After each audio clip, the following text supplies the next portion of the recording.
Hot Apostle. Help us build the kingdom. Like, share, and subscribe.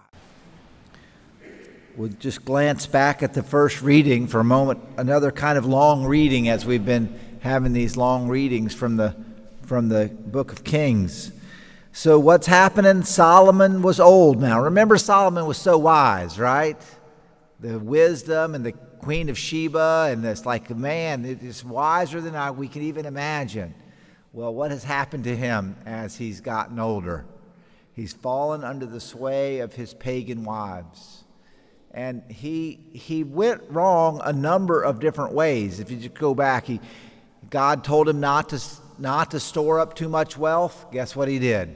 Stored up too much wealth. Not to have too many wives. Guess what he did? He had so many wives. Not to have too big of a military. Guess what he did? Had a huge military. Self-reliance, and self-indulgence. And now he's come to the later in his life, and what is he doing? He's turning his attention to satisfying his wives' desire for him to worship their gods. And he builds high places, basically temples to pagan gods, to demons. And if you listen carefully to the responsorial psalm this morning, you heard these words: they sacrificed their sons and daughters to demons. So I know that's crazy to think, but the tribes that surrounded the Jews would sacrifice their children to demons. And now the Jews are starting to do that under Solomon's failed leadership. And so guess what's going to happen next? What's going to happen next?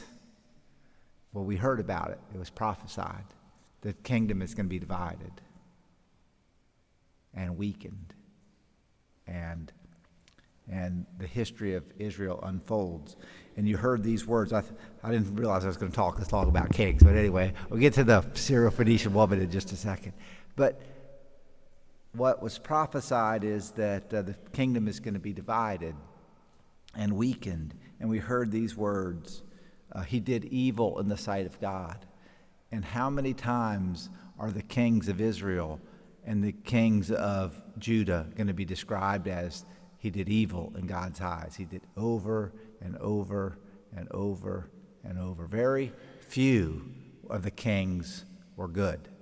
Most of them were, unfortunately, very much under the sway of original sin and not good. So we have the Syro-Phoenician woman, and it's a complicated gospel. It's a difficult gospel in some respects, but the themes that come through the gospel, I hope that you heard, is her humility, her persistence, and her humility and her persistence.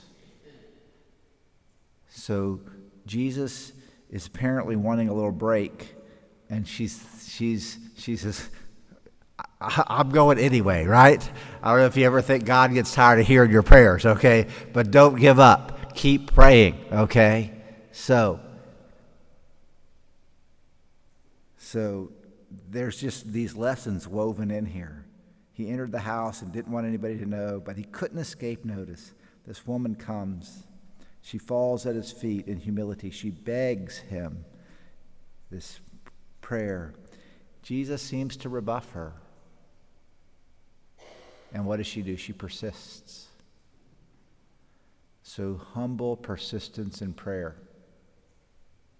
Humble persistence in prayer. That's the lesson that we see in the Gospels over and over and over.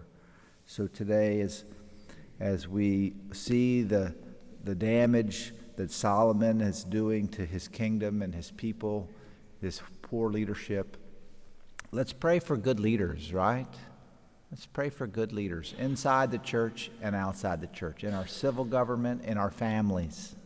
Let's pray for good leadership, and let's persist in prayer humbly.